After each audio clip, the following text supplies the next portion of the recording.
Assalamualaikum warahmatullahi wabarakatuh. Halo sobat Sekolamed dimanapun Anda berada. Perkenalkan, nama saya Kak Osu sebagai salah satu tutor ekonomi di sekolah EduTech. Pada kesempatan kali ini, kakak akan membahas TO Ambis Warrior yang keempat, yang tentunya soal-soal ini sudah kalian kerjakan sebelumnya. Simak penjelasan kakak berikut ini.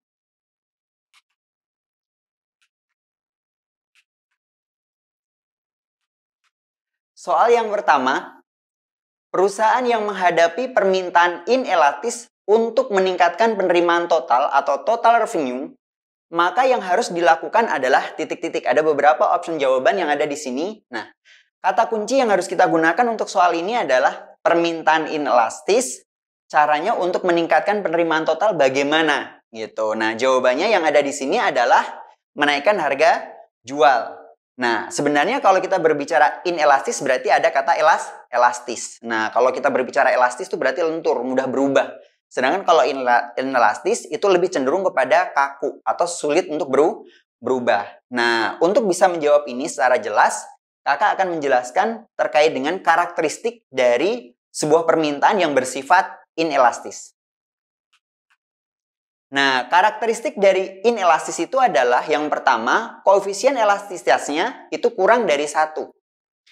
Kemudian contoh barang itu adalah barang kebutuhan pokok atau sedikit substitusi. Ini adalah bahasa-bahasa di soal. Biasanya untuk barang-barang inelastis itu disebutnya sebagai barang kebutuhan pokok atau barang yang memiliki sedikit substitusi atau sedikit barang pengganti. Sehingga ketika sedikit substitusi itu maka apa? Tadi saya bilang apa? Kalau inelastis itu kaku, tidak mudah berubah. Nah, di sini diperjelas dengan apa? Sedikit substitusi, yaitu apa? Sedikit barang pengganti. Kalau nggak A ya cuman B atau mungkin C aja, nggak ada yang lain. Gitu. Beda dengan barang-barang yang memiliki banyak substitusi. Kita mudah berpindah dari satu barang ke barang yang lain. Maka barang yang memiliki sedikit substitusi disebut inelastis atau tidak mudah berubah. Kemudian ciri atau karakteristik yang lain adalah jika harga naik, maka konsumennya relatif tetap. Nah, hal ini karena apa? Ketika harga naik, konsumennya relatif tetap karena apa? Barang ini adalah barang kebutuhan pokok. Mau tidak mau, kita tetap mengonsumsi barang tersebut. Maka walaupun harga barangnya naik, konsumen itu tetap membeli barang tersebut. Contohnya, ketika harga beras naik, kita tetap mengonsumsi beras kan? Mungkin cuma kualitasnya atau kuantitasnya yang kita turunkan sedikit. Tapi kemudian tidak menghilangkan kita untuk mengkonsumsi beras. Kemudian dengan konsumen relatif tetap, maka apa yang terjadi? Ketika harga naik, pendapatan si produsen itu meningkat. Nah, karena apa tadi? Kalau harga barang naik, konsumen relatif tetap, berarti konsumennya kan tidak berubah. Otomatis yang terjadi adalah apa? Harga naik dikalikan dengan kuantitas konsumen yang membeli, alhasil apa? Penerimaan atau pendapatan dari si produsen itu meningkat. Nah, ini akan kita jelaskan lagi nanti pakai kurva. Nanti akan kita jelaskan terlebih lanjut. Untuk selanjutnya adalah, nah, ketika harga turun, maka kebalikannya. Ketika harga turun, maka pendapatan si produsen itu akan turun. Nah, hal ini dipertegas dengan adanya bentuk kurva yang bentuk kurvanya itu berbentuk curam. Nah, terkait dengan penjelasan ini, kakak perjelas di slide berikutnya. Nah, di sini tadi kakak bilang apa? Ketika harga barang naik, maka TR dari si penjual atau si produsen itu akan meningkat. Kita buktikan. Bentuk kurvanya adalah curam untuk inelastis. Nah, di sini misalnya ya kan, harga yang pertama adalah 100. Pada saat harga 100, jumlah barang yang dikonsumsi 20. Kemudian tiba-tiba ketika apa? Harga barangnya naik nih, 2 kali lipat. Menjadi 300 naiknya ya kan, dari 100 menjadi 300. Jumlah barang yang dikonsumsi 5. Kita lihat perubahan harga yang begitu besar diikuti dengan perubahan jumlah yang begitu kecil. Ini tadi yang kakak bilang apa? Ketika harganya naik, konsumen itu relatif tetap. Relatif tetap itu artinya ada perubahan tapi sangat kecil. Karena apa? Barang itu adalah barang kebutuhan pokok. Nah, kita buktikan di sini. TR atau total revenue itu diperoleh dari harga dikalikan jumlah barang yang dijual. Nah, TR1 berarti P1 kali Q1. P1-nya berapa? 100, Q1-nya 20. 100 kali 20 ketemunya 2000. Penerimaan dari si penjual yang pertama. Kemudian penerimaan yang kedua dari harga yang kedua adalah P2 300 dan Q2-nya Kalikan P2 kali Q2. 300 kali 15 sama dengan 4.500. Sehingga dari sini kita lihat bahwa di permintaan barang yang bersifat inelastis itu apa? Ketika harganya naik, maka penerimaan dari si produsen akan meningkat. Buktinya, ya kan, dari TR1-nya 2.000 menjadi TR2-nya adalah 4.500. Kesimpulannya, TR akan meningkat atau naik ketika harga barang naik, begitu sebaliknya. Berarti TR turun ketika harga barang itu turun. Soal yang berikutnya adalah soal nomor 2. Nah, tadi yang pertama tentang elastisitas, kemudian kalau yang nomor 2 ini terkait dengan jenis-jenis inflasi. Nah, adapun soalnya adalah sebagai berikut. Perhatikan gambar kurva berikut. Gambar di atas menunjukkan kondisi inflasi yang disebut titik-titik. Nah, ada option jawabannya. Di sini jawabannya adalah cost push inflation atau inflasi yang didorong karena kenaikan biaya. Nah, dari kata kunci ini saja kita sudah tahu bahwa yang namanya inflasi ini karena kenaikan biaya. Ingat, kalau kita berbicara terkait dengan mekanisme pasar, kalau hubungannya dengan biaya produksi, maka hubungannya adalah dengan penawaran. Maka ketika ada gambar kurva inflasi terkait dengan pergeseran kurvanya, yang geser adalah kurva penawarannya, di sini ada S1 dan S2 ya, geser ke kiri atas, maka ini dinamakan sebagai cost push inflation. Nah, untuk lebih jelasnya terkait dengan jenis kurva ini ada 2. Nah, berikut ini penjelasannya. Yang pertama tadi cost push inflation. Di sini kakak pertegas, yaitu apa? Inflasi yang didorong karena kenaikan biaya. Kalau kita berbicara biaya, maka sudut pandang di sini adalah yang berubah adalah S-nya atau penawarannya atau supply-nya.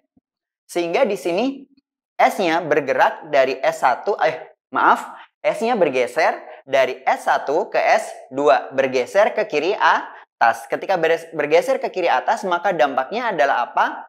Di sini kemampuan dari si permintaan atau demand itu tetap, kurva penawarannya bergeser ke kiri atas. Nah, yang terjadi adalah apa? Harganya akan naik dari P1 ke P2 dan kuantitas yang ditransaksinya akan berkurang, yaitu dari Q1 menjadi Q2. Hal ini disebabkan karena apa? Karena kemampuan atau daya beli si konsumen tetap atau demand-nya tetap, sedangkan harga barang itu naik. Ketika harga barang naik, permintaan akan berkurang. Sehingga itu efeknya adalah di sini. Kemudian kurva inflasi yang berikutnya adalah demand pull inflation atau inflasi yang ditarik karena adanya permintaan. Nah, perbedaannya kalau yang pertama tadi cost push inflation, yang geser adalah kurva S-nya atau penawarannya, sedangkan kalau demand pull inflation yang geser adalah kurva demand-nya atau permintanya. Sehingga kalau kakak dulu ngapalinnya, kalau cost yang S geser, kalau demand pull berarti D-nya yang geser. Gitu. Geser kemana? Ke kanan atas. Nah, efeknya dari geser ke kanan atas karena apa? Karena ini dilihatnya adalah dari permintaannya dulu. Kuantitasnya meningkat dari Q1 ke Q2. Nah, peningkatan ini tidak diimbangi oleh peningkatan atau si produksi si S-nya atau S penawaran itu relatif tetap. Alhasil yang terjadi apa? Harga barang itu akan naik dari P1 menjadi P2. Nah, inflasi seperti ini disebut dengan demand pull inflation. Kemudian terkait dengan beberapa jenis inflasi yang ada di dalam soal, nah pilihannya adalah seperti itu, adalah inflasi berdasarkan tingkat keparahannya. Ada inflasi ringan atau creeping inflation, itu 0 sampai 10%. Kemudian inflasi sedang, ada inflasi berat, ada hyperinflasi. Untuk koreksinya ada, ya kan, lebih dari 10 sampai 30, lebih dari 30 sampai 100, dan lebih dari 100. Itu adalah jenis-jenis inflasi berdasarkan tingkat keparahannya. Kemudian mungkin sudah jelas terkait dengan soal yang tadi, nomor kedua ya, soal yang kedua. Selanjutnya kita lanjutkan ke soal yang berikutnya. Nah, soal yang ketiga sebenarnya kelihatannya sederhana. Surplus konsumen ditunjukkan oleh titik-titik. Nah, kelihatannya soalnya sederhana ya. Tapi apakah penjelasannya akan sesederhana itu? Nah, kita lihat penjelasan kakak berikut ini. Untuk soal yang ketiga, surplus konsumen ditunjukkan oleh titik-titik. Opsi jawabannya ada, jawaban yang tepat adalah yang D, yaitu perbedaan antara harga maksimum yang mampu dibayar konsumen dengan harga pasar. Nah, pernyataan atau kalimat itu yang mana sih? Nah, kakak pertegas di pembahasan kakak berikut ini. Jadi yang dimaksud dengan surplus konsumen sebenarnya adalah keuntungan yang dimiliki atau yang dinikmati oleh beberapa konsumen yang memiliki daya beli di atas harga pasar. Nah, itu adalah pengertian dari si surplus konsumen. Nah, di sini kakak tulis surplus konsumen adalah area yang diarsir biru. Yang mana itu? Ini, segitiga ini. Ini adalah surplus konsumen. Dan ini adalah garis demand, ini adalah garis supply. Nah, titik potong ini adalah yang dimaksud dengan equilibrium. Ketika kita tarik garis ke samping, maka ini adalah harga equilibrium. Tarik garis ke bawah, ini adalah kuantitas equilibrium. Nah, sepanjang garis demand atau permintaan ini, dia menunjukkan apa? Kemampuan atau daya beli si konsumen. Nah, ketika si konsumen itu memiliki daya beli di atas harga pasar, kan harga pasarnya ada di sini, sedangkan kemampuan daya beli konsumen ada yang di atas harga pasar ini. Nah, segitiga inilah yang dimaksud dengan surplus konsumen. Itu tadi, makanya surplus konsumen tadi di dalam soal disebutkan sebagai perbedaan antara harga maksimum yang mampu dibayar konsumen dengan harga pasar. Harga maksimum itu adalah ini, kemudian harga pasarnya adalah ini. Sehingga luas segitiga yang di sini itu yang dimaksud dengan surplus konsumen. Oke, untuk selanjutnya adalah soal nomor 4 atau soal keempat yang saya bahas ya. Nah, soalnya adalah sebagai berikut. Biaya tetap rata-rata merupakan jarak vertikal antara biaya titik-titik. Nah, opsi jawabannya ada. Di sini jawaban yang paling tepat adalah A, yaitu apa?